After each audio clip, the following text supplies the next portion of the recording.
So welcome back guys to my channel. And Gukesh is world champion. Now that Gukesh is world champion, some people will be wondering what's next. Of course he's the world champion. But just like how Gukesh contested for the throne, there are gonna be other people also challenging for the throne. And this is how he's gonna have to build his legacy as potentially the next GOAT. He's gonna have to defend his title against anybody else who's gonna vie for the throne. And it might even be people from his own country, people from India. And one of the ways that you can potentially get to challenge for the throne is by qualifying for the candidates. And I believe there's only like 8 people or 9 people that can go to the candidates. So there's not a lot of people that can go there. And you need to qualify. One of the ways that you qualify is by winning the Fide circuit. Now the Fide circuit is currently ongoing for 2024. And the person with the most points is gonna get a spot to the candidates, and the candidate winner is gonna be able to challenge for the throne, just like Gukesh did. And we're gonna review some of those games that were recently played in Qatar Masters, because this is gonna affect the standings of who may qualify for a spot at the candidates. So without further ado, I have like 4 games that I want to go over. Some of the 4 games, there were like a bunch of games. This is like from round 1. I can go over all of them, but right now we're gonna go over 4 games, and I don't want to make I want to keep the video at a good length. So this is the first game that we're gonna see. Now Arjun Erigaisi is playing against somebody. It's I don't know if I'm saying this right, but it's like Mukhammadali Abdurakhmonov. I don't know if I'm saying his name right. But let's see how the game proceeded. So I'm just gonna call the Mahdavi. He opened up with D4, the London system, and Arjun Erigaisi goes with the knight to F6, and the bishop goes out. And he's preparing to strike at the center. The knight develops and he attacks the center. He just solidified the center. Now in the London, you always wanna build a pyramid. The knight goes there, and the other knight goes right there. And he just puts the pawn right there so that he doesn't want to get pinned. And he does completes the pyramid. The knight attacks the bishop. He takes first. The bishop gets captured, and he captures. And now he develops the knight, centralizing it. He defends the bishop. He gives a check. Now you gotta take the knight. If you don't, your king cannot castle. It might be okay to move your king, but a lot of people are not gonna do that. So he decides to take it, and he takes. And Arjun is like, let's trade queens. So he traded the queens, and he decides to castle. The bishop goes on that nice diagonal, and he decides to attack. The rook goes right there, and the king goes on to the center of the center. You don't want to be caught in the middle of the war zone, especially if there's heavy fire. And the other rook goes right there. The bishop goes to e2, and he plays pawn to d6. The other rook goes into the center, and the knight retreats. He plays g4. I'm sorry, g3. And the other knight just goes into the center right there. And as you can tell, the game is like fairly balanced. Like nothing crazy is happening. It's like a balanced game. The bishop goes onto the other side, and he decides to attack. And that knight is now centralized. Okay. The knight gets kicked out, and he goes right there. The rook goes on 1 square above, he was being attacked, and the knight goes to the rim of the board. And he's trying to open up the center because the king is still in the center. And the knight centralizes, about to take the bishop. You can move the bishop, or you can just leave it to be taken. He decides to save his bishop. He takes, and the rook goes right there, attacking the f5 pawn, and the bishop simply defends. He pushes, attacking the knight. You can't really take, it's pinned. He pushes, he takes. Before taking, he gives a check. and another check. And apparently here, instead of going with the king over there, he had to play another move. Because now Arjun Erigaisi is a little bit better. And then he takes, and he attacks the rook. The rook goes right there. He doesn't want to trade, so he goes onto the open file, the H file, and he attacks the rook again. The rook moves, he takes, attacks the bishop. He doesn't have to move the bishop if he can attack his other bishop, so he saves his bishop, and he attacks the rook, both of them to be precise. That's a fork, and he takes the bishop. He takes the rook, he gives a check, he goes right there, and the rook is attacked. Now, as you can tell, white has lost a rook. He's done the exchange, so he's pretty much losing right now. And in that position, he just decided to resign, even though he had like over 30 minutes left or 20 minutes left. He decided to resign because he's down a rook, and also his king is weak, so he decided to just he's about to get checked. He decided to call it a day. Now the next game that we're gonna review is gonna be between Andrey and Esipenko. Now I believe Andrey, he's one of the upcoming prodigies. There's like a lot of prodigies, you know, so it's kind of hard to like keep tabs on all of them. But Andrey is white, playing against somebody called Yash, Bharadia. I don't know if I said that right. And he plays right there. And he plays right there. He gives a check, he blocks, the bishop goes back. The knight attacks the pawn, he decides to castle. You can take that, but it might get dangerous. So he just decides to play right there and solidifying the center with that move. The bishop goes to e7 and he attacks the center. Now, black doesn't have too much mobility. He can try to go for d5. I mean, you can try to play right there, but your king is still in the center, so I don't think you want to do that. So he decides to castle, get out of the center, and he plays the knight right there. He doesn't want to trade, so he goes right there. He wants to trade the bishop. He doesn't want to trade the bishop, so he goes right there. And the knight, it's a little bit of a maneuvering game. He goes right there, and he decides to expand Andrey by playing f4. The knight goes right there, and he wants to trade, maybe trade that knight or just kick it out. He decides to take the bishop, and he takes back. And he might be looking to play right there, maybe. That's why he might be looking to play. And Andrey doesn't care too much. He plays it anyways, and he goes right there. The bishop goes right there, and the rook goes to e1. He attacks the knight goes right there. He takes more space on the queen side. Andrey doesn't care too much. He takes more space. He doesn't care too much. He takes more space on the king side. He takes. And the center, it is still locked. Andrey continues taking more space. And he just retreats the knight. He didn't want to allow that and then maybe that. So that's why he went right there. The queen goes right there. And the rook gets in. He attacks. And he tries to defend a little bit. He wants to trade the rooks, so he trades. The king goes a little more to the center because it's actually gonna be a little bit more safer in the center, just because these are gonna go. They're gonna go, so that is why. So the queen goes right there, and he plays h6. The bishop goes back, and rook goes right there, and the knight centralizes itself. Okay, and the other knight also moves right there. He decides to explore the center and he decides to close it down. You don't want to open up lines, and the rook gets in. And as you can tell, white is a little bit better because black doesn't have too much space.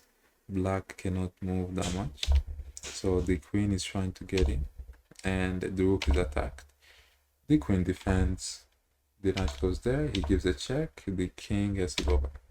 Now the knight goes right there, and the bishop goes right there. The knight goes to d5, he takes, and the bishop goes right there. And nothing much happened here, except that white has more space, but if you can't really make too much use of this space, then you got nothing. But in this position, it looks like white can't make too much progress. And also look at black's time. Black has 3 minutes. Black has 3 minutes. 3 minutes, yeah. Black is almost playing a little bit, you know, like Dingleman. Yeah, 3 minutes. Okay. So he decides to defend that because, you know, I don't know, maybe there will be some tactics. So the king just goes right there, and the queen goes right there, and the knight goes right there, the queen goes right there. And as soon as the bishop blocked the rook, the sacrifice was always looming. He decides to take, he takes, and the rook gets inside. And in this position, Bharadia decided to resign the game just because there is not too much that he can do. So he got checked out, and there's like a forced mate in, like, I believe maybe like 10 or something like that. So he decided to call it a day. Now, this is the first round.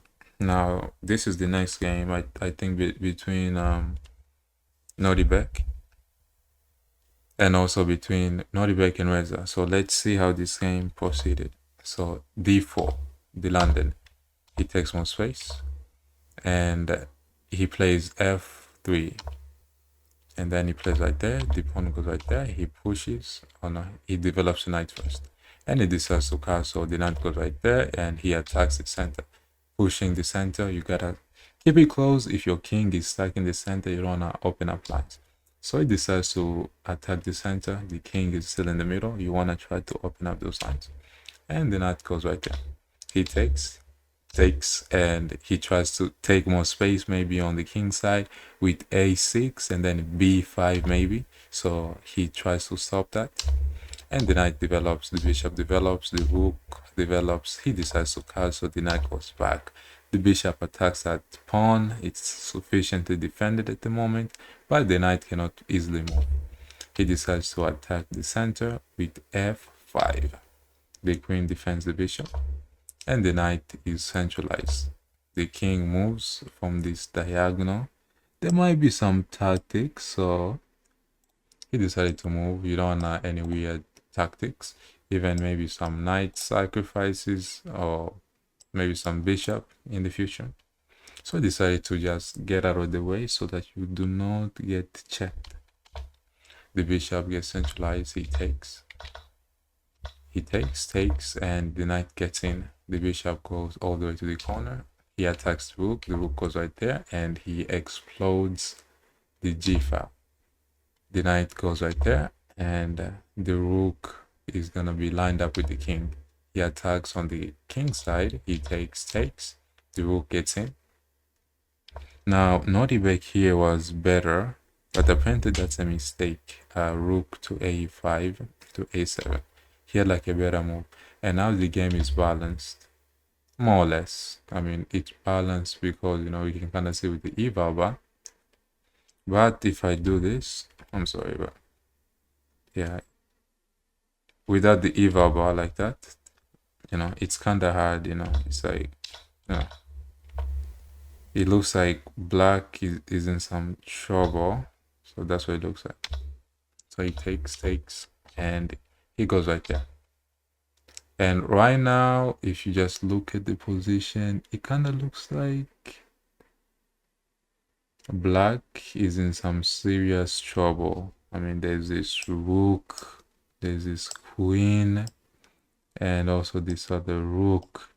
So it looks like white is lost. I'm sorry, that did not happen. That did not happen. Okay. So he took, and yeah, that did not happen. So he gave a check. It's a discover check. And I believe, was he? Yeah. So with the eval bar, we can now see that black is the one that's winning. The rook goes right there, and the queen moves. The knight is attacked, and he moves the queen. He takes, and the knight gets taken. The knight gets taken. The knight gets taken. So this is like, the computer gives this like a brilliant move just because the knight is being attacked, and instead of moving the knight out of the way, you just decide to take, you know, a free pawn, and then he takes.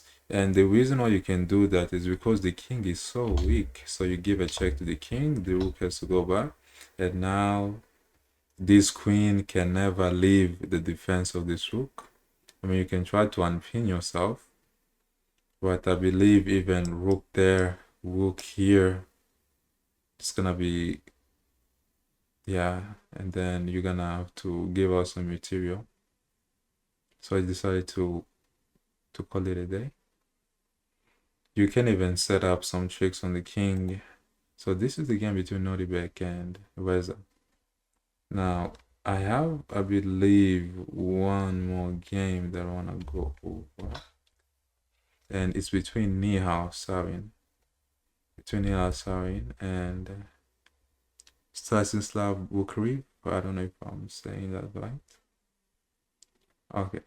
So Nihal Sarin. So Nihal is one of those people, he's pretty good like in speeches, but in classical he's okay. But you know, it's he's a beast in like the faster time formats. In the classical formats, he does have some struggles. So let's see what he's gonna be doing. He plays with d4, d5, c4, and then he plays with e6. Then the knight goes there, and the knight develops also. He takes, and he takes. He attacks the knight. He takes. He attacks the center, and the rook goes on the open file. The bishop goes there, preparing to castle, and the knight goes to f3. He decides to castle, and he attacks. The bishop goes right there. Oh, sorry, the pawn goes right there, and he decided to push his h1, and he stops the advancement of the pawn. You don't want to give your opponent some free moves. So, and then the rook goes to h3. Yeah, very, very crazy. And the king just sidesteps. The king knows, well, he knows that this rook might want to go there, and maybe, you know, so he's anticipating that, so he's going to the side. So the rook does go there, and he takes. The bishop goes right there, and he defends that undefended pawn. The knight goes right there, and he attacks. The rook goes on the open file. Okay, the rook goes on the open file, and let's see what's gonna happen. You can take en passant, but he does take en passant. He develops the bishop takes the knight, the queen takes the bishop, and he decides to attack the rook.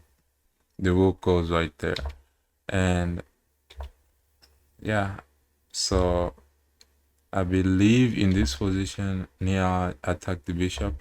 The bishop did not move, because if you take the bishop, I'm gonna take your other bishop with the rook or the knight. So he takes the knight, he takes the bishop, he moves the queen, he moves the bishop, he takes the pawn, the queen is centralized, and the king moves out of any sudden pins or tactics. He takes. Now that's a nice move because he's weakening the king. That's pretty much it. And he goes back. He attacks the bishop, and he pushes. And I believe, yeah, he pushes. So you can take, I take.